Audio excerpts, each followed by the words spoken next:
and welcome back to Book and Page. We are actually on chapter 7 of The Hobbit, so if you're a little out of order, check back there first. We are going in order. We're at chapter 7, Queer Lodgings. Okay, so quick summary. Another rest stop chapter! One of our last going through, though we have one more, really, all things considered. Okay, so the Eagles have dropped a lot of them off, picked them up, dropped them off as far as they're willing to go, and Gandalf says, hey, I know a skin changer in the area, maybe we can stay with him. So off they go, but it turns out Bjorn, the skin changer, doesn't much like, well, anybody, really. He's not super friendly, so Gandalf and Bilbo head off by themselves to go start talking with him, with the plan that Gandalf tells him the story of how they got there, which safely allows all the dwarves to sort of trickle in, and Bjorn's so interested in the story that he's willing to accept the dwarves showing up so that he can continue to hear the story. And after this, Bjorn is nice enough to let them stay, but he leaves that night in his bear form, and doesn't return until the day after the next one. So Gandalf also disappears, but Gandalf comes back and says, I saw a lot of bear tracks, so there must have been a lot of bears. And then Bjorn comes back the next day, and he says he's confirmed their story. He went up to the mountain, caught a goblin and a warg, got some information from them, and then killed them. Yay! But he's confirmed the story, and he's discovered there also is an impending raid between the goblins and the wargs, specifically to go after the dwarves. So that's not good. So Bjorn says, hey, you should probably go before they come. Here's some stuff, here's some ponies, send them back to me when you get to Mirkwood. And then he actually follows them in his bear form, and Bilbo and Gandalf are like the only ones to notice that there's a bear coming. And Bilbo's just like, is that? And Gandalf's like, shh, it's fine, convention, shh. So they send the ponies back when they hit Mirkwood, except for Gandalf's horse, because Gandalf is going, bye! And that's where it ends, with Bjorn and his ponies gone, and Gandalf riding off, yelling, stay on the path! You better believe the dwarves ain't gonna stay on the path, but that's the next chapter. Let's talk about this one first. Okay, so like I said, we have another rest chapter. Doesn't quite go as anybody planned it to. Why? I don't know. I guess rules of hospitality have just gone out the window. Bjorn, like, several times is called rude or impolite in the chapter. He's not just rough around the edges. He doesn't have the same concept of hospitality here. Even when it comes to friends, like, it specifies that he only has some friends, and they never all come over to his house at once, and he certainly doesn't let them do that. Oh, okay, Bjorn. Like, not like you have one of the only safe houses on this side of the Misty Mountains, especially between the Misty Mountains and Mirkwood. It's fine. It's not a problem. Except it is. See, traditional hospitality, you welcome a person in, and you feed them and take care of them before you ask for an account of them. So yeah, a lot of legends have this going a little bit sideways. Like, it turns out the person's just a murderer or something. But generally, the rules of hospitality are understood. And guest and master of the house need to trust each other in following these rules. So you always take care of a person first. And that, obviously, that doesn't happen here. Literally, Gandalf has to give a full account of their adventure up to this point, while sort of sneaking the dwarves in order to get Bjorn to accept them all. Like, if they had all just shown up in a group, Bjorn would have been like, nope. Like, literally, we've just gone through, like, a battle. battle with goblins and wargs and we gotta go through. No? You're just gonna kick us out? Okay. Like, it's not how hospitality is supposed to work. Hospitality, you're supposed to be welcoming first, and then you can ask questions later. And what's really interesting is when you then compare this to Bilbo's accepting of the dwarves at the beginning, where they do sort of all come piecemeal, but he doesn't have any warning. He doesn't have Gandalf there telling him a story. Gandalf, in fact, is one of the last to arrive. And he accepts them and brings them in and feeds them and even takes food orders from them, though he grumbles a bit in doing it. And what becomes interesting then is the advantage the dwarves took with his hospitality versus them literally coming in the middle of the story and they're bowing and as you're servicing and bowing and sitting quietly. Really different from how they treated Bilbo. So what does that say about hospitality here? If you're smaller and weaker than the person, they can just take advantage of it. And if you're big enough, you don't have to offer hospitality in the first place. Like, that's not a really good communication technique. Like, that's not a good example of how hospitality should work. If I'm stronger than you, I rule this situation. Not when you're in my house, and not when I'm welcoming you in. But if you're weaker than me, I don't have to welcome you in. Also doesn't work, right? Everybody should be sharing the burden of hospitality here, no matter one's strength or position. If you are the master of the house, your part of the burden is bringing people in and feeding them and warming them and giving them a place to stay. If you're a guest of some hospitality, then your part of the burden is making sure you don't take advantage of it. Staying polite, thanking the host, giving your account when you're asked for it, which should come after the point where you've been fed and taken care of. Don't be a dick on either side is basically the idea. And this is really historically important because, especially in Bjorn's case, when his house is the only safe place in all of this wild area, the issue is that people die of exposure this way. Like, a lot of out-of-the-way cultures or northern cultures have this idea of hospitality because the lack of hospitality can literally kill you. Like, if your place burns down, you need to trust in the hospitality of your neighbors that they're going to take you in. Same with if you're off on an adventure and there's a one safe house and you're going to starve to death or die of the cold without being able to go into this house. That's what hospitality is there for. It's to take care of people and treat each other well. And Bjorn, it's backwards.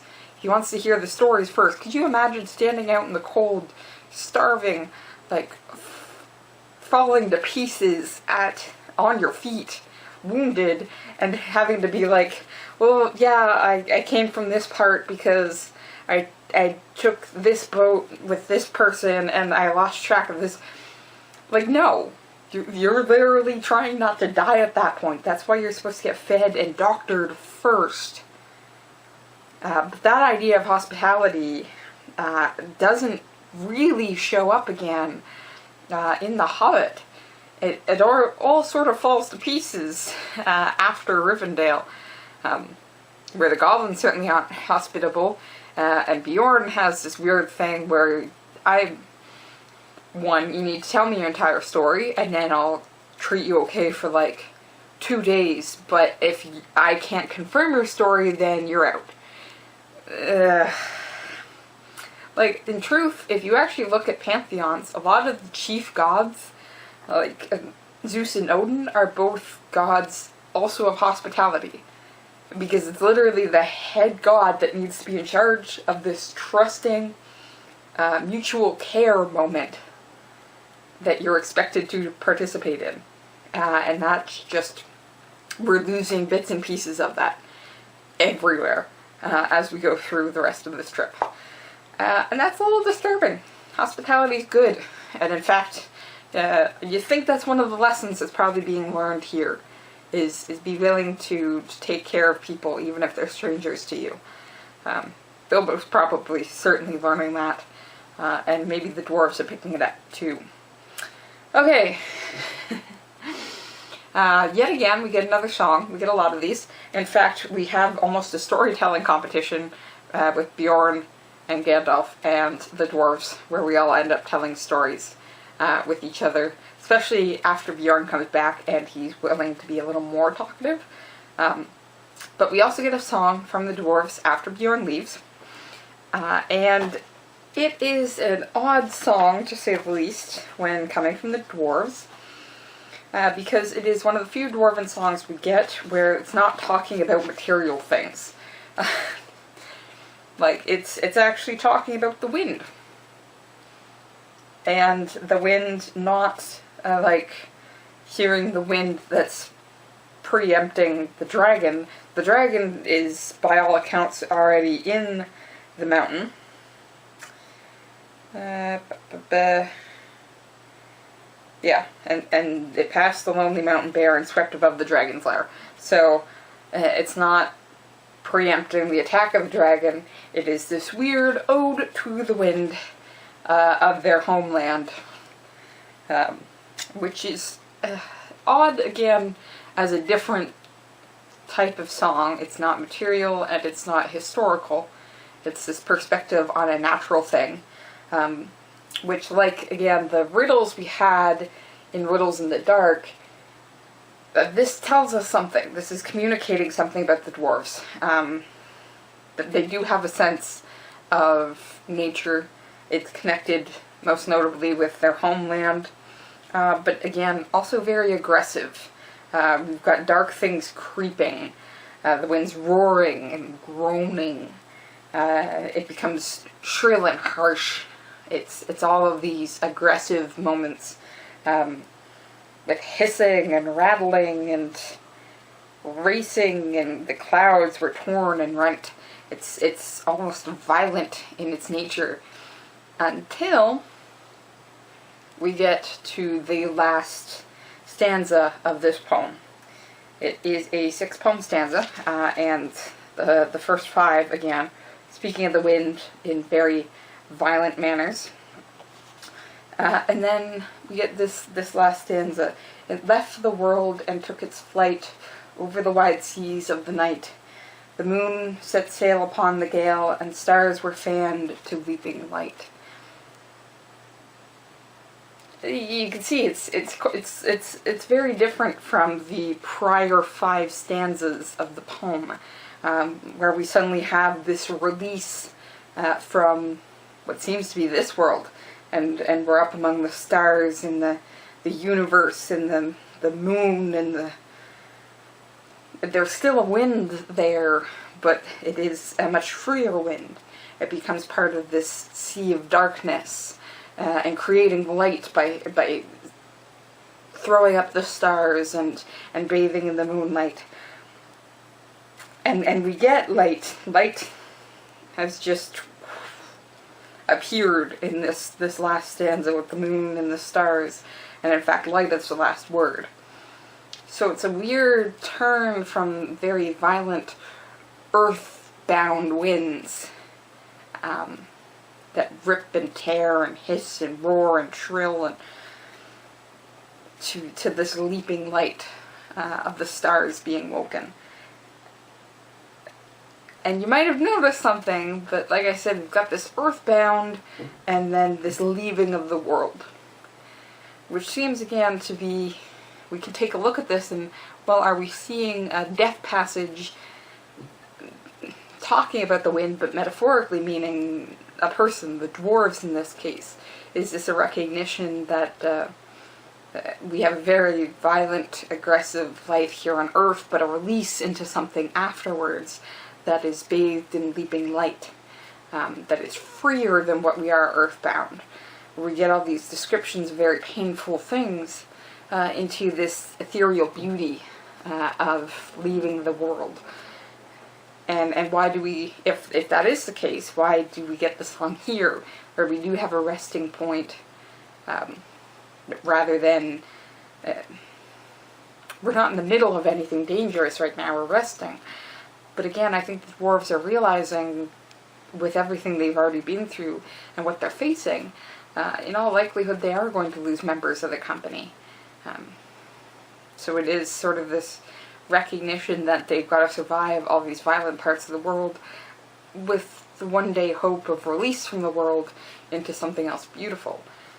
So, I mean, it's an ode to the wind that turns out to be both very dark and depressing, but also very hopeful. Which, in this point, I suppose we need, especially considering the fact that everyone is lonely and away from home. One of the other big things I noticed in this chapter is we constantly have this call of home that everybody's feeling. Throughout the book, you definitely see it with Bilbo, because Tolkien would tell us it was not the last time he thought about his cozy little home and the kettle singing. But we get a very visceral feeling of that in this chapter, because he wakes up immediately jumping up to put the kettle on, and then it goes like click, and he's standing in the eagles area like, I think I might just sit down and cry. Like, it's at the forefront of his mind, to the point where when he has this moment of peace, he wants to be home so much that he fakes himself into thinking he is for a moment. And that just continues. That storytelling exchange that we see is again likely these moments of home. Bjorn starts with talking about how rugged this world he lives in now, this land he lives in now is. And the dwarves, probably again a little more material. Tolkien does tell us Bjorn's not super interested in them, so he's definitely more nature than material. But the dwarves have this home connection through their songs and through their crafts that we're likely seeing in this moment without being explicitly told that's what it is. And then Bjorn becomes more lighthearted after he's returned to the mountain for a while. And then he comes back and he's more willing to share good, happy stories and be more informative and explain what the rest of their trip is. He's more willing to help them get to their home. Because in all likelihood that gives him hope. If the dwarves can reclaim their home from a dragon, perhaps he'll eventually be able to reclaim his home from the goblins. It is this sort of hopeful moment where home is at the forefront of everybody's mind, and you're more willing to get places by helping other people reclaim their homes just as much as hoping they'll help you reclaim yours. So home reigns at the center of all of this, with this weird